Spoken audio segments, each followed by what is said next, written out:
Have you ever wondered what happens when a perfect life shatters in public? Logan Vale had it all. A billion-dollar empire, a stunning home, and a beautiful, pregnant wife. Nora Vale. He was the king of his world, and she was his queen. But behind the gilded doors of their mansion, a devastating secret was festering. What happens when the king invites his mistress to dinner, not knowing his pregnant queen is about to walk in? This isn't just a story of betrayal. It's a story of humiliation, of a woman's breaking point, and the earth-shattering moment a single glass of spilled wine can bring a powerful man to his knees.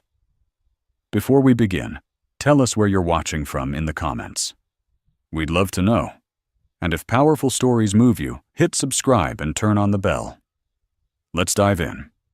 The silence in their cavernous home was Nora's first clue. It wasn't a peaceful silence. It was a weighted one, thick with unspoken words and the ghosts of conversations that never happened. It clung to the marble floors of the foyer, slithered up the grand, sweeping staircase, and pooled in the dark corners of the rooms she no longer felt belonged to her. Nora Vale, 6 months pregnant and perpetually exhausted, felt more like a curator of a museum than the lady of the house. The house, a modernist marvel of glass and steel perched atop the Hollywood Hills, was Logan's masterpiece. He called it the Vale Jewel, a testament to his success, his vision, his unyielding will.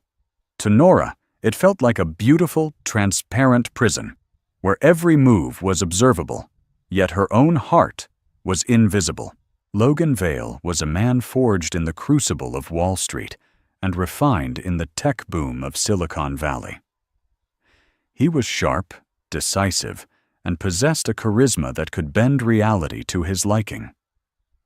When he looked at you, you felt like the only person in the universe. Nora had basked in that gaze for 5 years, believing it was a sun she could orbit forever. Now she knew it was more like a spotlight, and it could be switched off at a moment's notice. The pregnancy, which should have been their shared joy, had become another one of Logan's projects. He'd hired the best obstetrician in Los Angeles, a nutritionist who sent prepackaged meals in sterile containers, and a designer to create a nursery that looked more like a minimalist art installation than a room for a baby. He managed the pregnancy, but he didn't share in it. He never touched her belly unless she guided his hand. And when he did, his touch was distant, his eyes already on the stock market ticker flashing across his phone. Her suspicions had started as a whisper, a faint unease she couldn't quite name. It was in the late-night board meetings that left his shirt smelling of a perfume that wasn't hers, a cloying, expensive scent, something with notes of jasmine and audacity. It was in the second phone, the sleek, anonymous burner he called his international line, that would buzz at odd hours. When she'd once asked who was calling so late, he'd smiled that disarming smile and said, "That's the price of being a global player, darling.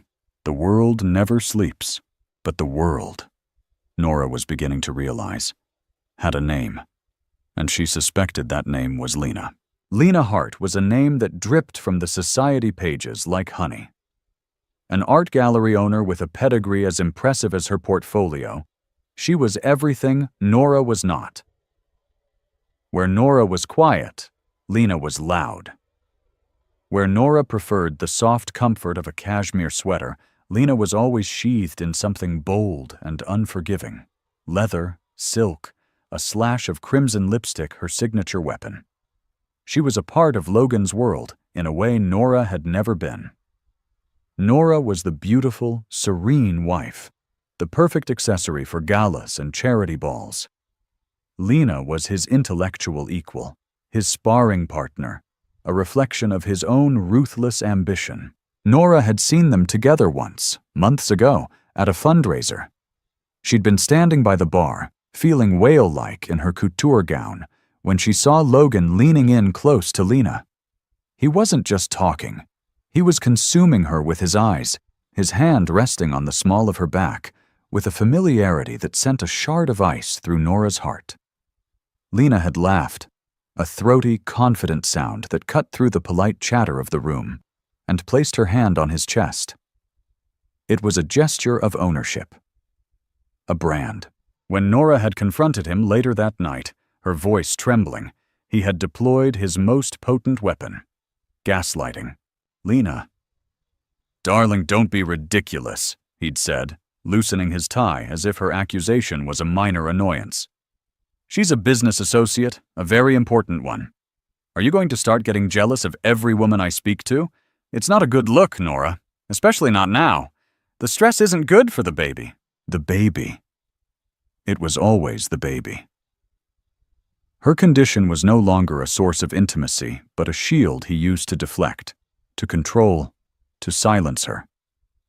He made her feel as if her hormones were the problem, that her intuition was just a symptom of a hysterical pregnancy. She had started to doubt her own sanity, to believe that maybe she was just being paranoid, but the signs kept coming, like a slow, toxic leak. A credit card statement she wasn't meant to see, with a charge for a diamond bracelet from a boutique she'd never been to. A hushed, angry phone call she overheard from the hallway, Logan's voice a low snarl. "I told you to be patient. You can't just show up like that." Tonight was supposed to be different. Logan had announced it over breakfast without looking up from his tablet. "I'm taking you to dinner tonight. L'Orangerie. Just the two of us." L'Orangerie was their place. It was where he had proposed, on a terrace dripping with bougainvillea, the city lights twinkling below like a fallen constellation. It was where they went for anniversaries, for celebrations. It was a place of memories, a sanctuary.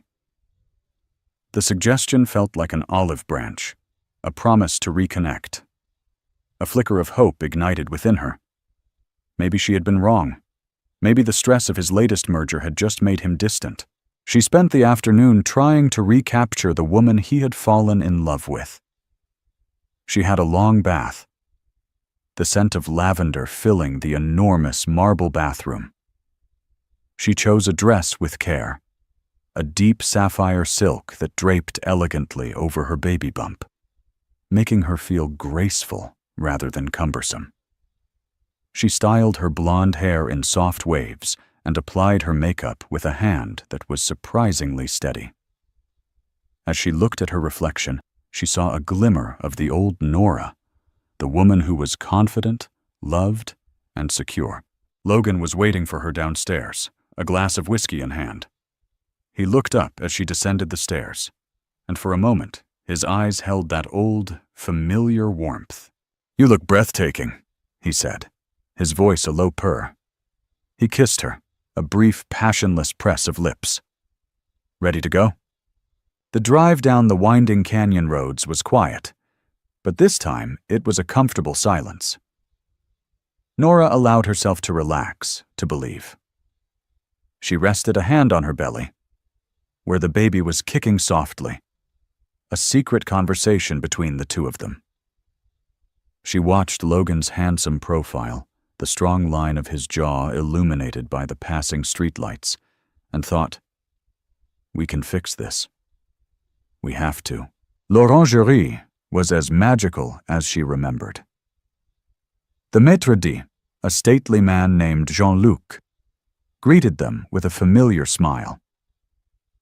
"Monsieur and Madame Val, a pleasure. Your usual table is ready." Their table was in a secluded alcove, surrounded by fragrant orange trees and lit by the soft glow of candles. It was perfect. Logan was attentive, pulling out her chair, ordering her a sparkling water with a twist of lime without even asking. He talked about his day. But for once, he wasn't just boasting about his victories. He asked about her, about the baby, about her plans for the nursery. He seemed present, engaged. "I'm sorry I've been so distracted lately, Nora," he said, reaching across the table to take her hand. His thumb stroked her knuckles. "This merger has been a beast, but it's almost done. Then I'm all yours." "All yours," he repeated, his eyes meeting hers. Nora's heart swelled with relief. It was going to be okay. She squeezed his hand, a tear of gratitude pricking her eye. "I've missed you, Logan. I've missed you too," he whispered. The appetizers arrived, a delicate dance of flavors on a porcelain plate. The conversation flowed. They laughed. It felt like old times, like before the silence had moved in.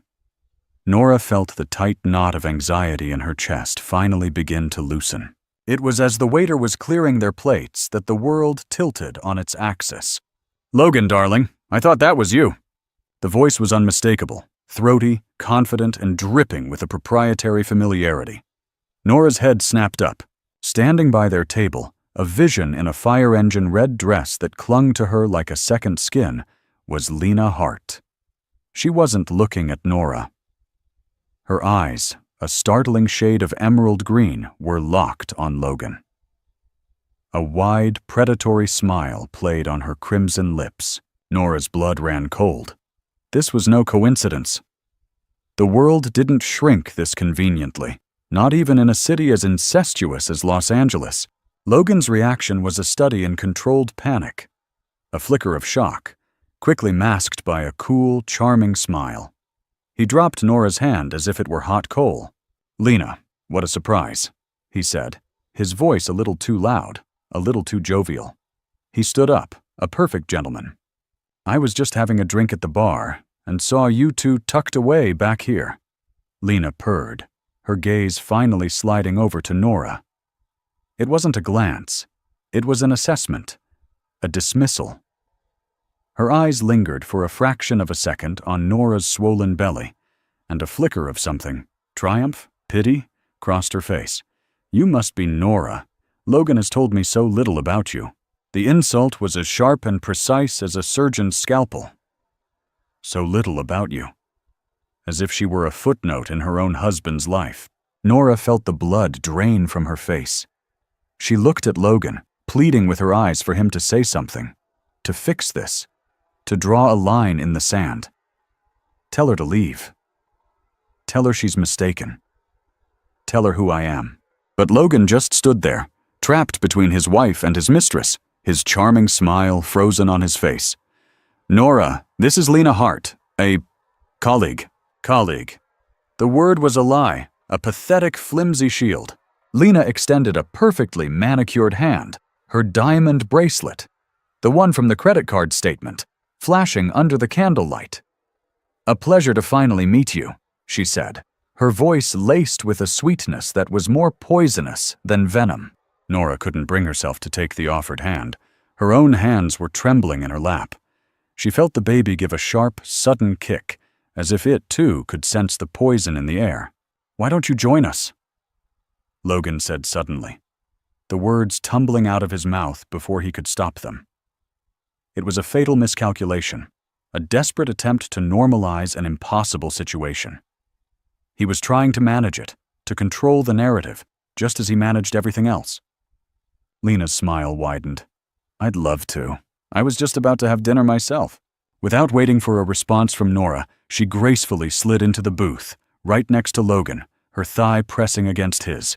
The intimate space of their alcove, their sanctuary, had been invaded. The air grew thick, suffocating. Nora stared at her husband, a silent scream trapped in her throat. He wouldn't meet her eyes. He was looking at the wine list, his face a mask of feigned nonchalance. He had not only failed to protect her, he had actively invited the enemy into their camp. He had sat his mistress down at their table, in their restaurant, and called her a colleague. The hope that had flickered to life within her just moments before was brutally extinguished. In its place, a cold, hard certainty began to form. This wasn't just a suspicion anymore. This was a declaration of war. And she was sitting on the wrong side of the battlefield.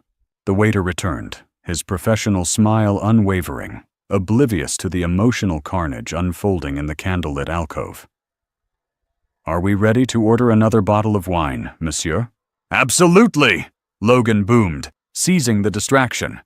He was a man adrift, and the wine list was his life raft. "Let's get the Mistress, a celebration." Nora stared at him, aghast.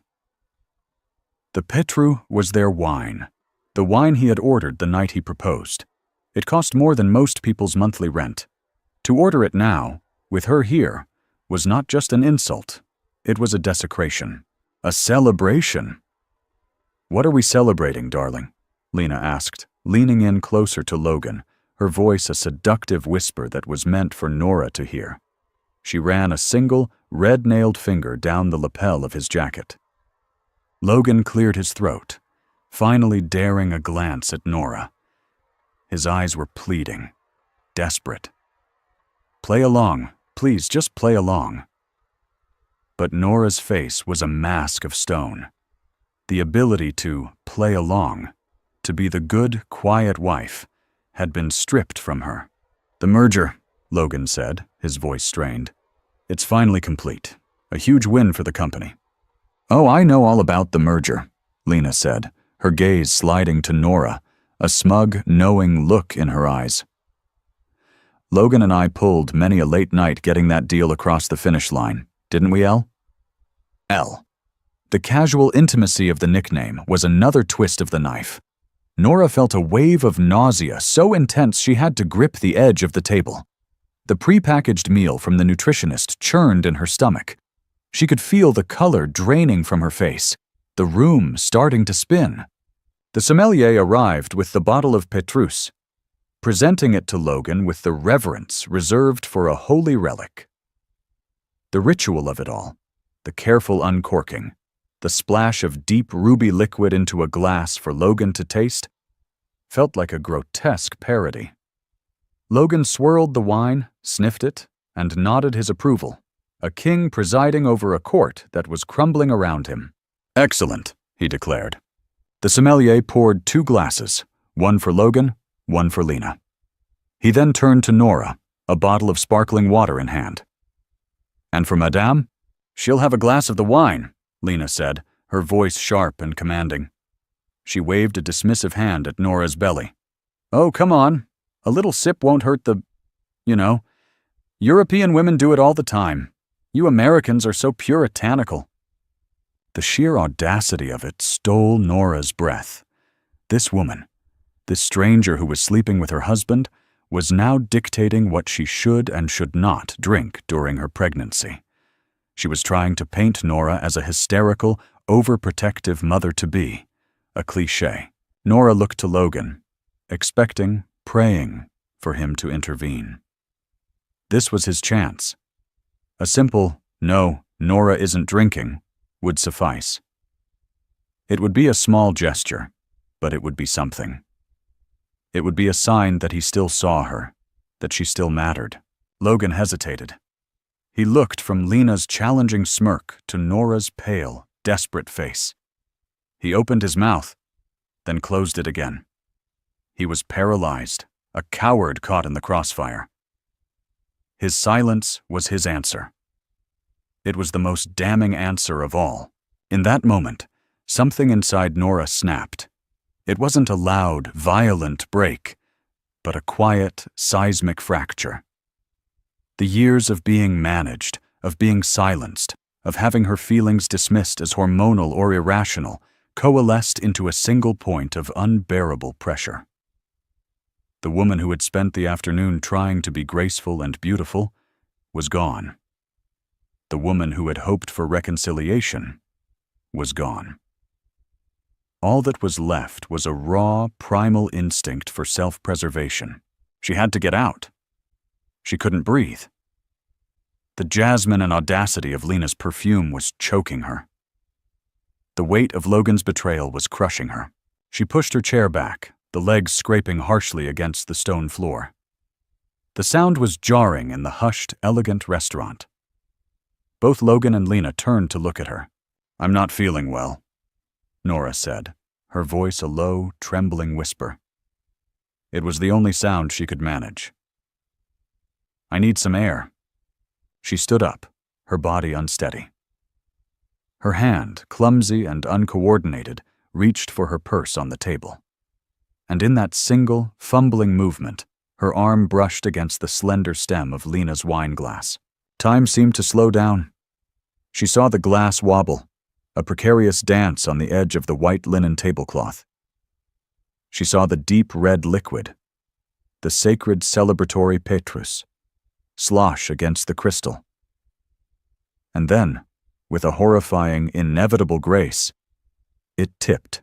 The entire glass of wine, a river of crimson, cascaded directly onto the lap of Logan's pristine, cream-colored Tom Ford suit. It was a spectacular disaster. The wine soaked into the expensive fabric instantly, a dark, spreading stain of shame and accusation. It looked like a wound, a stigmata. A collective gasp went through the alcove. For a heartbeat, there was absolute silence. The only sound was the drip, drip, drip of the wine falling from the hem of Logan's jacket onto the floor. Lena was the first to react, letting out a theatrical shriek. "Oh my God, Logan, your suit!" Logan leaped to his feet, staring down at his ruined trousers in disbelief. His face, which had been a mask of panicked charm, was now contorted into a mask of pure, unadulterated fury. The public humiliation was more than he could bear. He was Logan Vale. Things like this didn't happen to him. He was the one who spilled things, who made messes that other people cleaned up.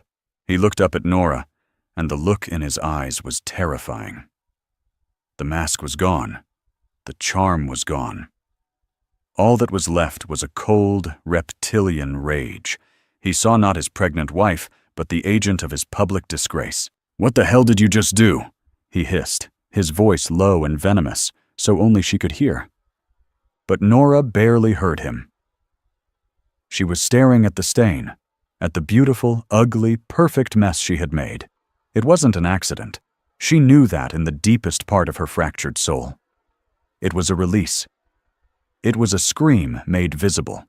It was 5 years of silent frustration, of suspicion, of being made to feel small and crazy, all erupting in a single, clumsy, glorious act of defiance. She didn't apologize. She didn't cry. She simply looked at Logan, at the ugly red stain blooming across his lap. And then she looked at Lena, whose face was a mixture of shock and fury. And then Nora turned and walked away. She didn't run. She walked, her head held high, her hand resting protectively on her belly. She walked past the stunned waiters, past the curious glances of the other diners, past Jean-Luc, whose professional composure had finally cracked. She walked out of the fragrant, magical restaurant, their sanctuary, and into the cool, indifferent night air. She didn't look back. She knew what she would see. She would see her husband, the great Logan Vale, standing there humiliated, covered in the wine he had chosen to celebrate his betrayal. She would see his kingdom. For one brief, shining moment, in utter disarray. And for the first time in a very long time, Nora Vale felt like she could breathe again. The drive home was a blur. Nora didn't remember getting into her car or navigating the winding canyon roads. She drove on autopilot, her mind a maelstrom of shock, adrenaline, and a terrifying, exhilarating sense of freedom. The silence in the car was her own, a stark contrast to the oppressive silence of her marriage. It was a clean slate. When she walked back into the glass house, it no longer felt like a prison. It felt like a stage, and the final act had just been performed. She went straight upstairs, not to their shared master suite, but to one of the guest rooms at the far end of the house. It was a sterile, impersonal space, but it was hers. She locked the door, a gesture she hadn't made in 5 years, and the simple click of the lock was the most satisfying sound she had ever heard. She sank onto the bed, her body trembling with the aftershocks of the confrontation. The baby was quiet now, as if sensing the storm had passed. Nora wrapped her arms around her belly, a primal, protective gesture. "It's just you and me now," she whispered into the empty room. "It's just you and me." She didn't cry. The tears were lodged somewhere deep inside, frozen by a cold, hard anger. She had been pushed and pushed and pushed, and tonight she had finally pushed back. The image of the red wine blooming across Logan's perfect suit was seared into her mind. It was a brand of her own, a mark of her pain. An hour later, she heard his car screech into the driveway. She heard the front door slam with a force that seemed to shake the very foundations of the glass house. She heard his heavy, angry footsteps on the marble floor below. "Nora!" His voice was a roar, echoing through the empty mansion. It was the voice he used to eviscerate underlings in the boardroom, a voice of pure, unchecked power. "Where the hell are you?" She heard him storm up the stairs. He tried the handle of their master bedroom, then slammed the door open when he found it empty. "Nora!" His footsteps grew closer, stopping outside her locked door.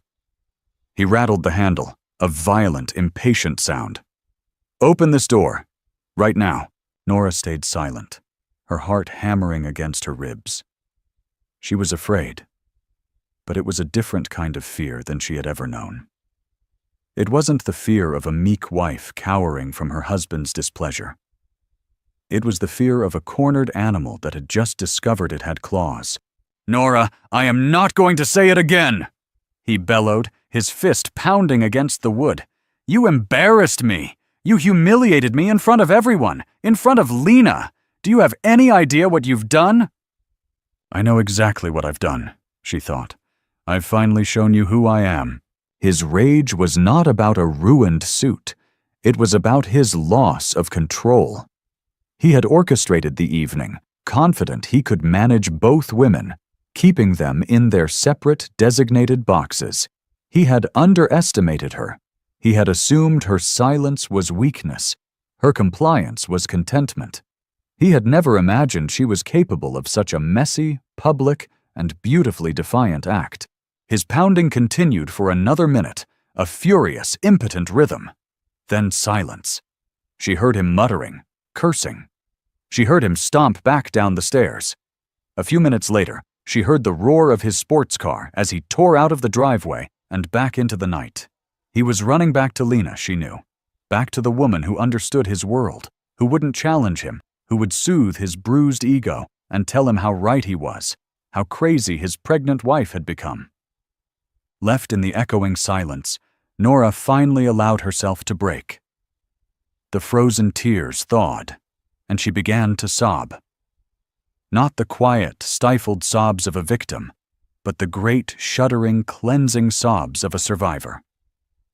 She cried for the man she thought she had married, for the love she thought they had shared. She cried for the baby who would be born into this broken home, and she cried for herself, for the years she had lost, for the woman she had allowed herself to become. Meanwhile, Logan was speeding down the freeway, his knuckles white on the steering wheel. The rage was a physical thing, a hot, bitter bile in his throat. He wasn't just angry, he was incandescent with a fury born of pure narcissism. How dare she? How dare she make a scene? He drove straight to Lena's gallery in Beverly Hills. The lights were on in the loft apartment above. He used his own key to let himself in. He found her in the living room, pouring 2 glasses of brandy. She was wearing a silk robe, the red dress discarded on a chair. She looked up as he entered, her expression a careful mixture of sympathy and concern. "Elle, you poor thing," she said, her voice a velvet balm. She handed him a glass. "I can't believe she did that. She's completely unhinged." Logan took the brandy and downed it in one gulp, the fire of it doing little to quell the fire in his gut. "Unhinged doesn't even begin to describe it. She's lost her mind." "It's the pregnancy, darling," Lena said, stroking his arm. "It makes some women so emotional, unpredictable. You can't blame yourself."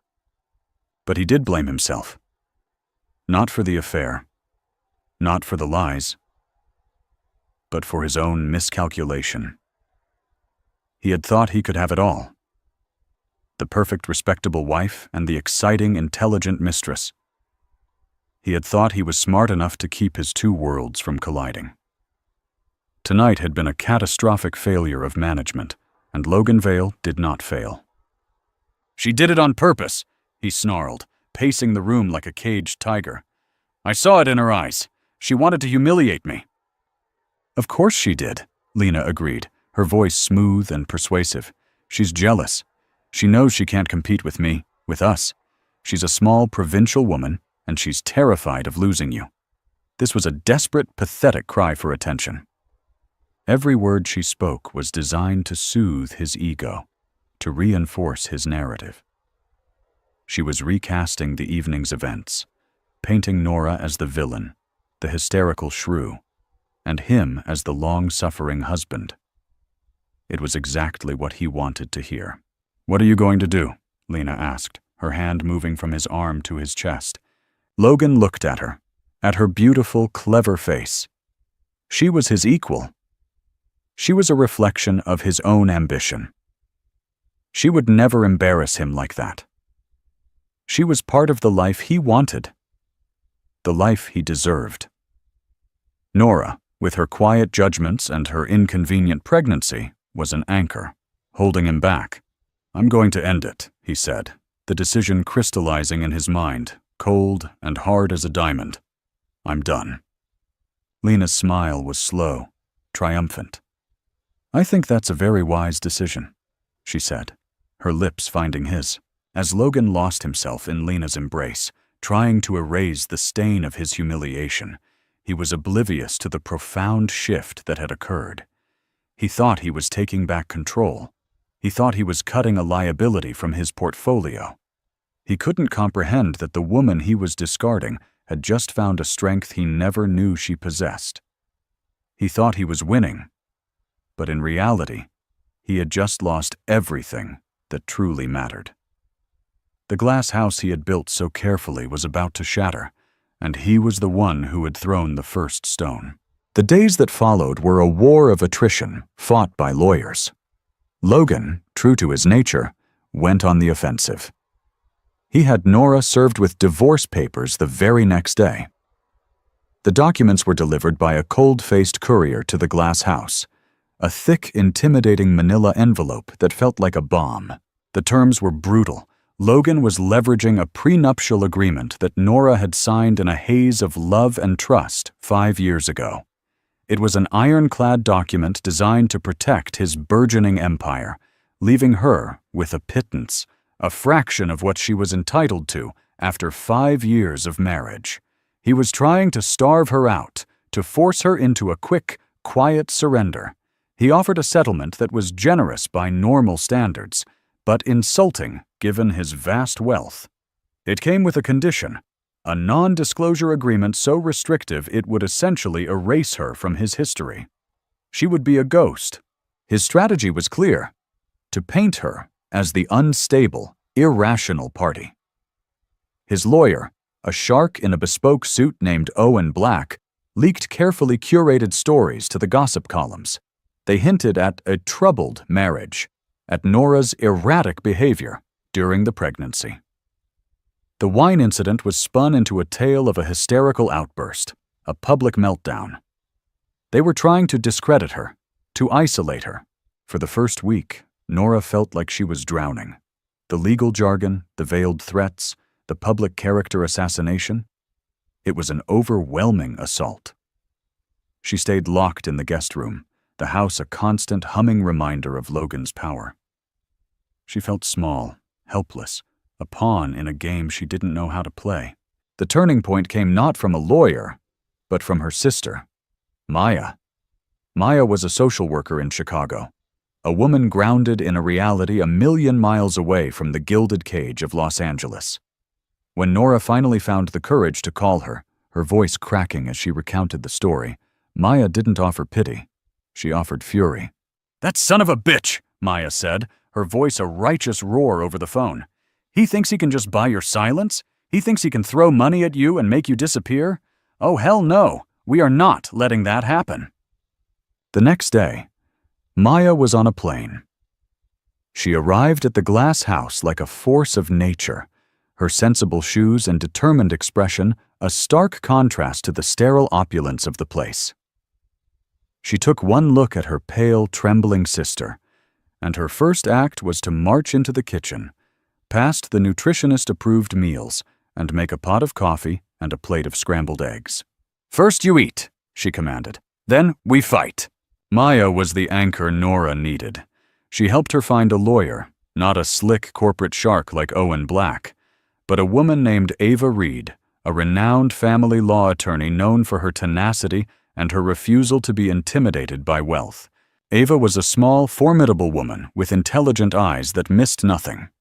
In their first meeting, she listened to Nora's entire story without interruption. She read Logan's proposed settlement, her expression hardening with each page. "This isn't a settlement," Ava said, her voice calm but laced with steel. "This is an insult. He's trying to bully you. He's counting on you being too scared and too tired to fight back. He's made a mistake." For the first time, a flicker of hope ignited in Nora. With Maya by her side and Ava as her champion, she no longer felt alone. She was part of a team.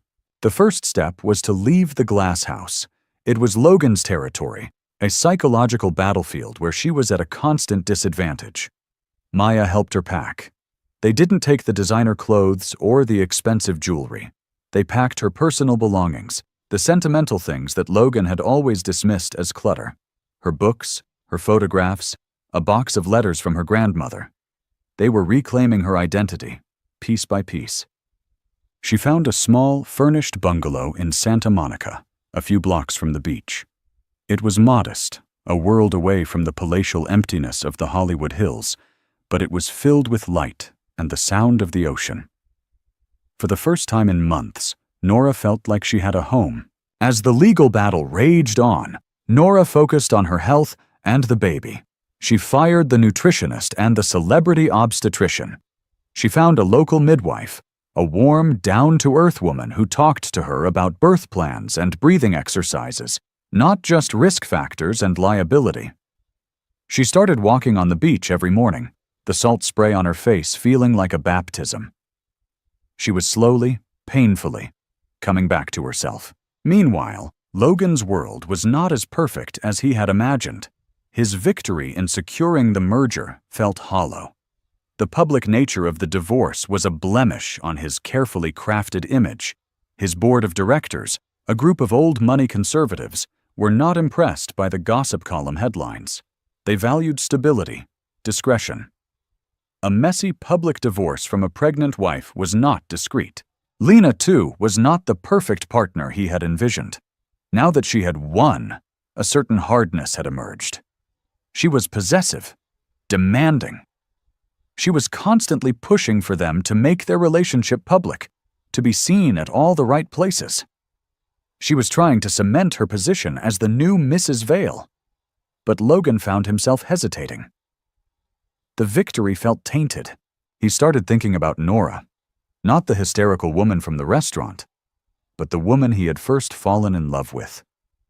He remembered her quiet intelligence, her gentle laugh, the way she could listen for hours without feeling the need to talk about herself.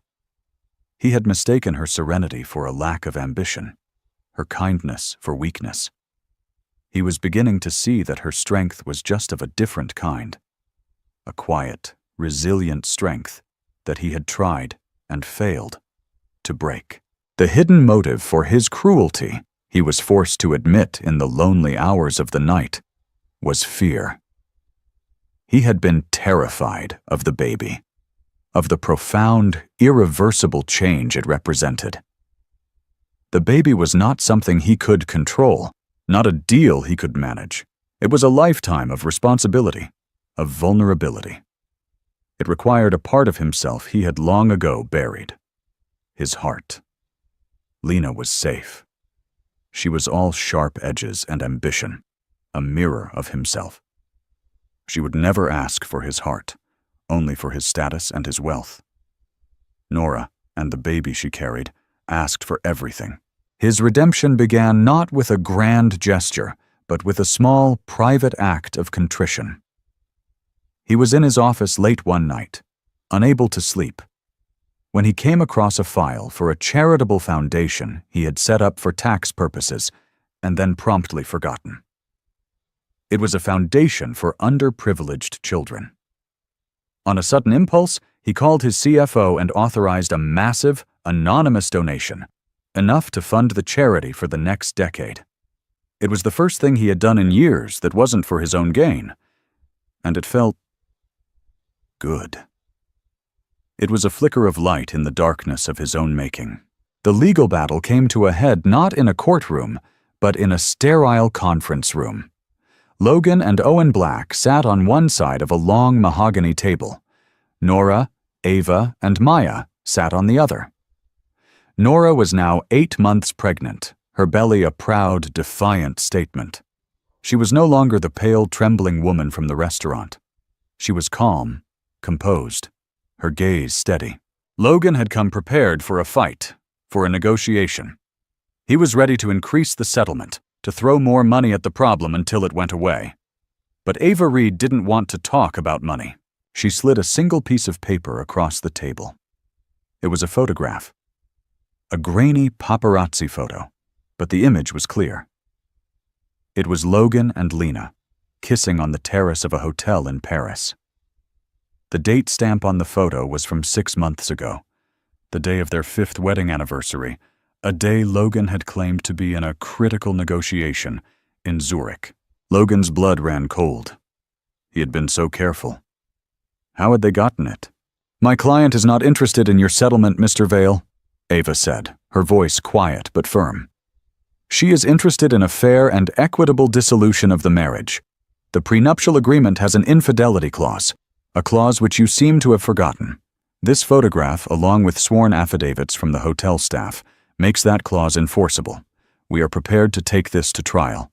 We will subpoena your business partners, your friends, and of course, Ms. Hart. I wonder how your conservative board of directors will feel about a public trial detailing your adultery." It was a checkmate. A public trial was the one thing Logan could not afford. It would be a circus, a disaster for his company's image. He was trapped. He looked across the table at Nora. He expected to see triumph in her eyes, a smug satisfaction. But he saw none. She just looked sad. Sad for him. Sad for them. Sad for the mess they had made. In that moment, he finally understood. This wasn't about revenge for her. It was about justice. It was about dignity. He looked at his lawyer, who gave a barely perceptible shake of his head. They were beaten. "Draw up a new agreement," Logan said, his voice a hoarse whisper. "Give her whatever she wants." He stood up, his legs unsteady, and walked out of the room without looking back. He had come to the meeting a king, expecting to dictate the terms of surrender. He left a broken man, stripped of his power, his arrogance, and his pride. The reckoning had come, and it was far more costly than he had ever imagined. The divorce was finalized quietly a few weeks later. Nora, on Ava's advice, had not been greedy. She didn't want to be tied to Logan's empire for the rest of her life. She took a settlement that was fair, enough to ensure that she and her child would be secure, but not so much that it felt like blood money. Her victory was not in the amount, but in the principle. She had refused to be silenced, refused to be erased. The most important clause in the agreement had nothing to do with money. It was a custody agreement. Logan had initially wanted to fight for joint custody, another power play, another attempt to control her life through their child. But in the end, faced with the evidence of his infidelity and the quiet, unyielding strength Nora now possessed, he had conceded. She would have sole physical custody. He would have visitation rights, but they would be at her discretion. He had lost the right to make demands. 2 weeks after the papers were signed, Nora went into labor. It was a long and difficult birth, but Maya was by her side the entire time, holding her hand, breathing with her.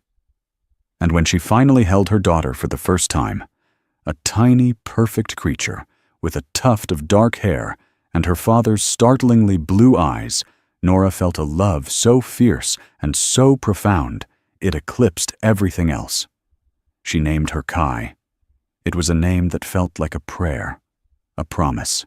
Life in the Santa Monica bungalow was a world away from the glass house. It was messy, Noisy and filled with love, Maya stayed for the first 2 months, a godsend of practicality and unwavering support. They navigated the sleepless nights and the endless cycle of feeding and changing together. Nora, who had once felt like a curator in a museum, was now fully engaged in the beautiful, chaotic art of motherhood. She discovered a strength and a resilience she never knew she had. She was no longer Logan Vale's wife. She was Kai's mother. It was the most powerful title she had ever held. Logan, meanwhile, was adrift. His relationship with Lena had imploded shortly after the divorce. The thrill of the affair had been in the secrecy, the danger. Once they were a legitimate couple, the reality was far less glamorous. Their ambition, which had once been a source of attraction, now made them competitors. They clashed constantly, their egos too large to coexist in the same space. The relationship ended as it had begun, with a dramatic, bitter fight in a public place. He was alone, rattling around in the silent, empty glass house. The house, once a symbol of his success, now felt like a monument to his failure. Every gleaming surface reflected his solitude.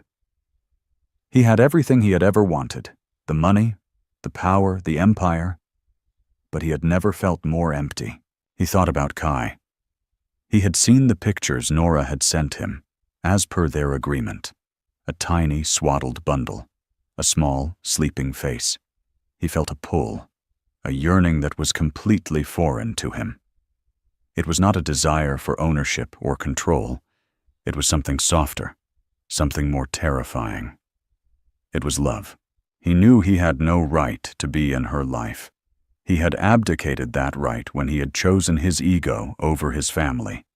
But the thought of his daughter growing up without knowing him, of her thinking of him only as the villain in her mother's story, was an agony he couldn't bear. He had to try, not with a grand gesture, not with an expensive gift, but with something real. He had to earn his redemption. His first step was to sell the glass house. He couldn't heal in a place that was so full of ghosts. He sold it to a tech billionaire from another country and never looked back. He bought a smaller, more modest house in a quiet neighborhood, a place with a garden. His second step was to see a therapist. It was the hardest thing he had ever done. For a man who had built his life on a foundation of unshakable confidence, admitting he needed help felt like a catastrophic failure. But he went, week after week, and slowly, painfully, began to dismantle the fortress he had built around his heart. He talked about his own father, a cold, demanding man who had taught him that love was conditional, that emotion was weakness. He talked about his fear of failure, his addiction to control. He began to understand the man he had become. And for the first time, he wanted to be someone different. 6 months after Kai was born, he called Nora. His heart was pounding, his palms sweating. He had faced down hostile takeovers and federal regulators with less fear than he felt making this phone call. "Nora," he said when she answered. His voice was quiet, stripped of its usual arrogance. I was wondering if I could see her. Kai, I'll come to you. Whatever time is good. Just for a few minutes." There was a long silence on the other end of the line. Nora was wary. She had built a safe, peaceful world for her and her daughter, and she was terrified of letting him disrupt it. But she heard something in his voice she had never heard before. Humility. "Okay, Logan," she said, her voice cautious. "Saturday, at the park by the beach, 2 o'clock. He arrived early, clutching a small, stuffed bear. He saw them from a distance. Nora was sitting on a blanket, and Kai was on her lap, batting at a toy. Nora looked happy. Genuinely happy. The sight of it was a punch to the gut, a painful reminder of what he had thrown away. He approached them slowly, like a man approaching a timid animal he didn't want to scare away. He sat down on the edge of the blanket, keeping his distance. "Hi, he said softly. "Hi, Logan," Nora replied. Her voice was neutral, polite. He looked at his daughter. She was beautiful. She had his eyes, but she had her mother's smile. He felt a wave of love so overwhelming it brought tears to his eyes. He quickly blinked them away, embarrassed. He held out the stuffed bear. I brought this for her." Nora took it and gave it to Kai, who immediately tried to put its ear in her mouth. A small smile touched Nora's lips. They sat in silence for a few minutes, the only sounds the gulls crying overhead and the distant crash of the waves.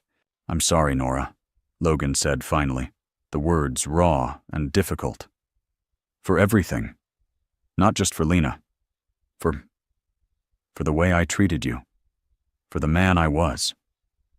You didn't deserve any of it. I was a coward. And I was a fool." Nora looked at him. Really looked at him. For the first time that day. She saw the changes in him. The arrogance was gone, replaced by a deep, profound sadness. The expensive suit was gone, replaced by simple jeans and a sweater. He looked smaller, more human. She knew that one apology could not erase years of pain. She knew that forgiveness was a long and complicated road.